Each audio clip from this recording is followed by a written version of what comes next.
Okay, so here I've got my tape laid out, and if you notice, it's just all over the place. And so this is where I'm just going to come in and just use this little tool and just press down in and make sure I've got a really good crease in there. And it just comes through. And from there, just use my X-Acto knife and just trim. And so I've got my little edge here. And I may have, yeah, I'll come back a little piece there. But it's kind of hard to hold the camera and do this. But I'll trim all the way around, and then I'll do the same thing up here around the window and whatnot. And so I'll show you what it looks like here in just a minute. Alright, so here we are a little while later, and I've got the what looked like this. Ooh, excuse me. What looked like this is now like this. I've got all my tape joints pressed down and sealed in as best I can. I've got everything that's going to become green exposed, and so instead of this big white cream, we're going to have a nice dark green outline, and then the window will be white, and it'll be the same thing over here.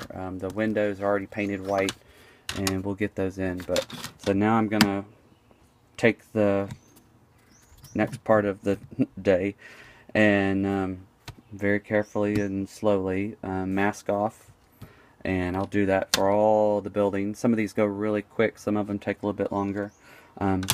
Since all of these are rectangles, these will go fast. These will slow me down just a little bit, just because of the angles, and just a little bit more trimming. Have to be really careful. But everything around there will be green, and we'll leave the white back behind it. So, you know, and again, you can skip this step if you just want to paint your building whatever color and glue it up. You can skip ahead in the video to watch that part. But I think this is the part that really makes them stand out. Over on the brick buildings, you don't have quite the trim, so don't have to do it unless you just want to put some trim around the windows or whatever. But on these, it comes with it molded in, so why not make it, you know, look really good. So there we go, and we'll get some more done, and see you in a little bit. Alright, welcome back. Taking me about an hour and a half, 2 hours, start to finish, to get all of the pieces masked off. And as you can see, the cream color really pops out. Gotta do that one real quick. But so the next step is I'll take these outside and give them several coats, light coats of the green, and then let it dry. And then I can start removing the masking. So this is what it looks like. It's all masked off. And so the next step is to apply the green.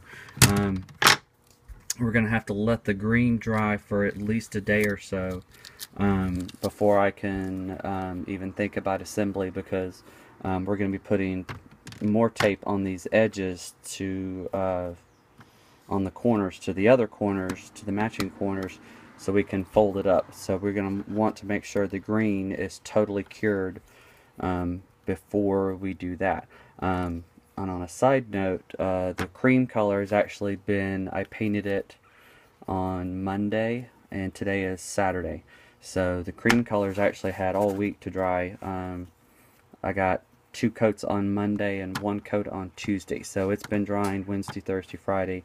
I would definitely let it dry a day or 2 before you try to put masking tape on it. And so that's where we are right now, and the next thing will be applying green. Hey guys, well, while the buildings are outside drying, I've got the trim painted. While that's going on, I'm going to turn my attention to the windows, And as you can see, these are already painted white. I got these painted white earlier in the week. And so I've used the same glue that I'm going to use to assemble. I'm going to use it on the windows as well, because it works really, really well. This is the same Plastolite non-glare plexiglass. And I have measured it out and just cut it down on my bandsaw. And you can see this is the non-glare side, which is what I'm going to put to the outside. And push it down just a little bit. And just let those sit. There are 4 big windows, which that was the 4th one.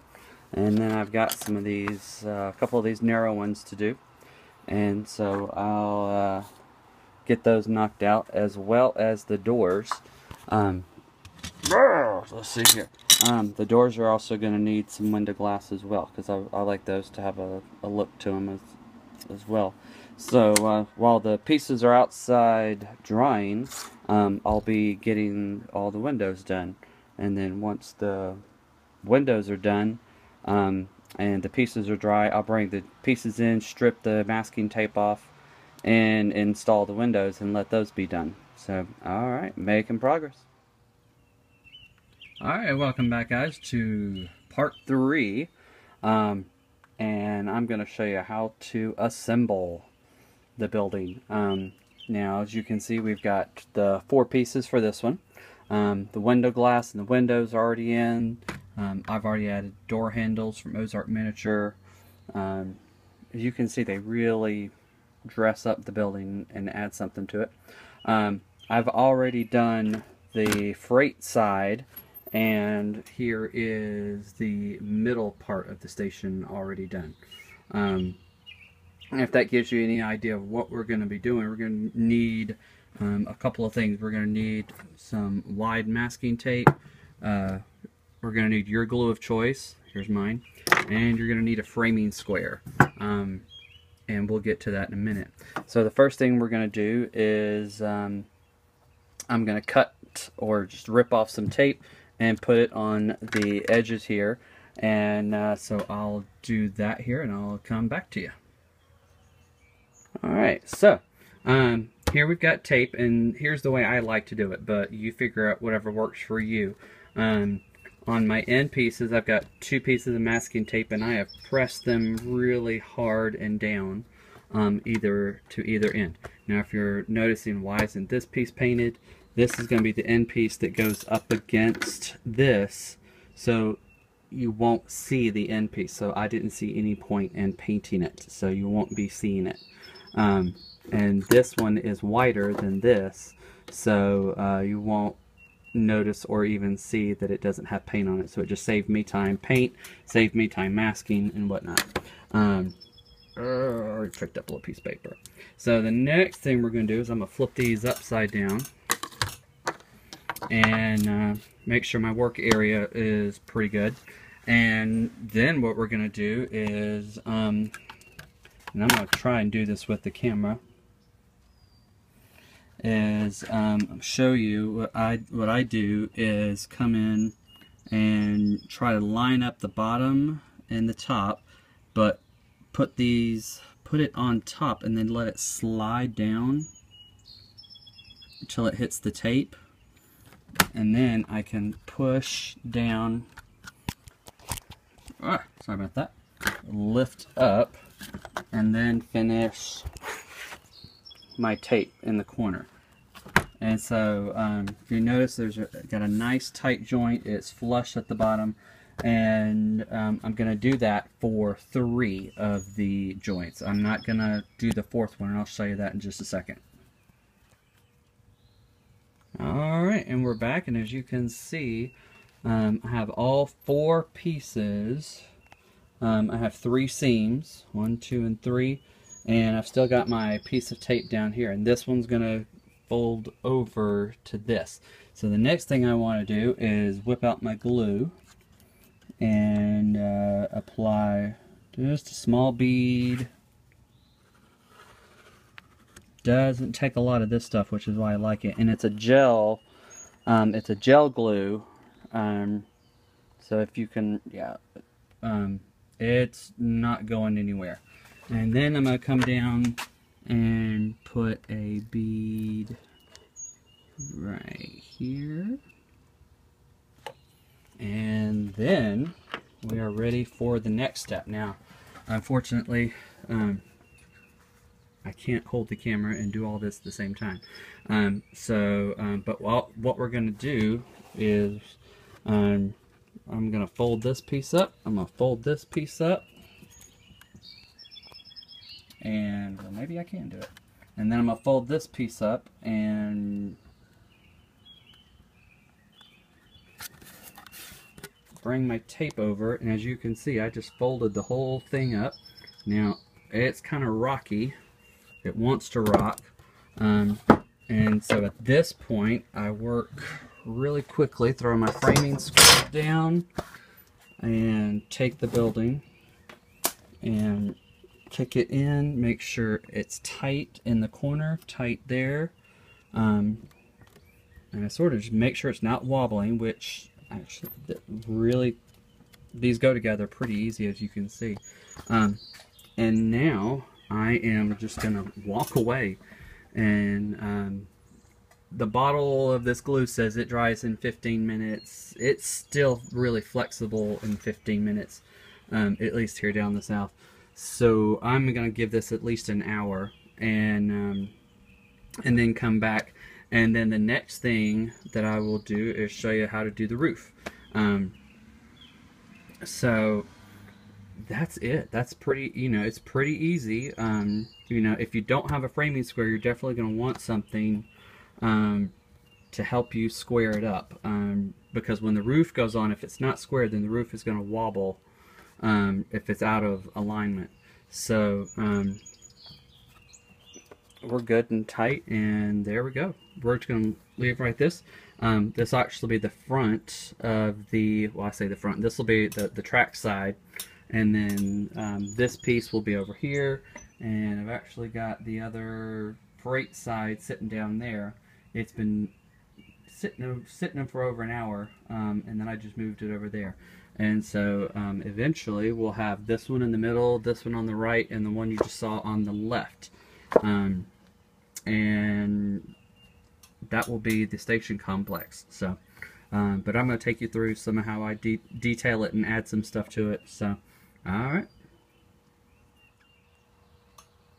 Welcome back. Been about an hour and a half since I got the last building glued up. And in the last few minutes, I have taken some of my PVC wood trim, and I've cut it into little blocks. And as you can see, everywhere where I'm going to mount a light, like one of these, everywhere where there's going to be one of those, I have gone in and glued a block. So when I drill through the brass tube, if it's over here, it's just going to wobble. This isn't thick enough. So everywhere I've got a block glued, we're going to have a little porch light. Boom, boom, boom. And so we'll let that dry. Excuse me. And so making progress. As you can see, that's the, we've got it all laid out. It is 38 inches, just over 38 inches long.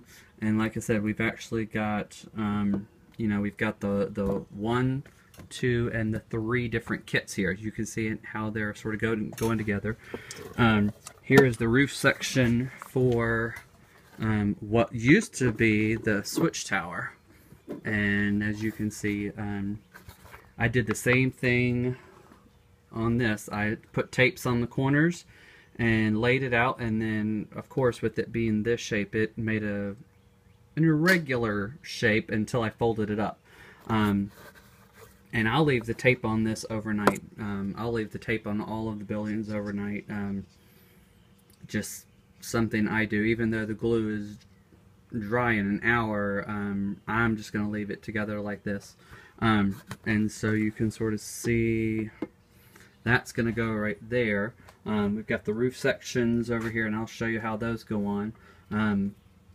I knew when I started I'm going to have to do something here. As you can see, this pitch is going to interfere with this. So, and it catches it right under there. But not a big deal. So what I'm probably going to end up doing is trimming this down with, and on the other side. And then once I get the roof in place here, I'll put the roof on this one, put the roof, and then as I slide it in, I'll scribe a cut here. I'm thinking that's going to be the best thing to do, is I'll scribe a cut into this, and then this will just slide into it. But again, you know, if you're just doing a single building, you know, it's much easier. But as you can see here, we're making really good progress now. We'll probably have this thing put together in the next day or two. So hope you enjoy what you're seeing. And like I said, if you've got any questions, feel free to, you know, put them down in the comments. Like I said, once I get the roof on, that's probably going to be, and once I get everything assembled, that'll be the end of part 3. Part 4 is I'm going to be installing the lights, putting some little signage on, decorating it up and whatnot. I'm going to show you how I do that. Because to me, that's all the little signs and whatnot really adds to the building. So, this is where we're at so far, and the end is near. Alright, welcome back. We are going to put a roof on this building. And since this is the same building as the other one, it's the same process. Most of their buildings have this type of roof. And you can see I've done pretty much the exact same thing I did over there. On the roof sections, you've got 2 bevels. One piece with a bevel and the other piece with a bevel. So I've got those lined up. I've got my masking tape on the other side pushed down really well. And so the next thing I'm going to do is run a bead of glue through here. And then I'm going to come back over here, run a bead of glue on this side, down the top of this, top here, and the top here. And then it's just a matter of picking this up and folding it over and putting it over here. So I'm going to do all that, and then I'll come back and show you what it looks like. I will do a little bit later, just to give you a little heads up. Here is a piece, and all I've done is stuck it here and marked it. And what I'll do is I'll chop this on my chop saw. And right here in the middle, I'll put one here, and sorry about that. My oldest is Hot Wheeling. So I'll put one cleat here, and I'll put another cleat here with that bevel on it. So the roof will have a little more support right here in the middle. You know, I've got a couple of these that don't have it at all, and then I've got some of them that do. I like to over-engineer things. And so you don't have to do this, but what like I said, I'm gonna, you know, have a cleat there with the angle of the roof and another one over there, and I'll put those in after the roof is in. So let me put some glue on here and put a roof on. Alright, welcome back. As you can see, we've got 2 buildings, actually 3 of them now. And we have the roofs on. We put the glue up in that seam, and the glue on the end, and the glue on the end. One thing that I like to do is, you can see, wrap the tape all the way around to pull the roof section down. And you can sort of see it come down here and wrap under it. And I do that on all the ends. Because it's plastic, it's a little bit flexible. So now we're going to let this sit overnight. And when I come back tomorrow, you know, we'll start start to take the tape off, and as you can see, there is sort of what it looks like, starting to come together. And we've got some overhang over on this end, which I like. That's what I was planning on having that. I would like to figure out to do some decorative work pieces down here and on the opposite end. But we can see we've got our double door down on this end. My plan is to have a couple of benches here, and then we've got our middle part, the freight station down here, and down on the end, again, we've got a little bit longer overhang than would normally be in the freight part down there. So, so far so good, looking good, and tomorrow I'll take the tape off and we'll make another video.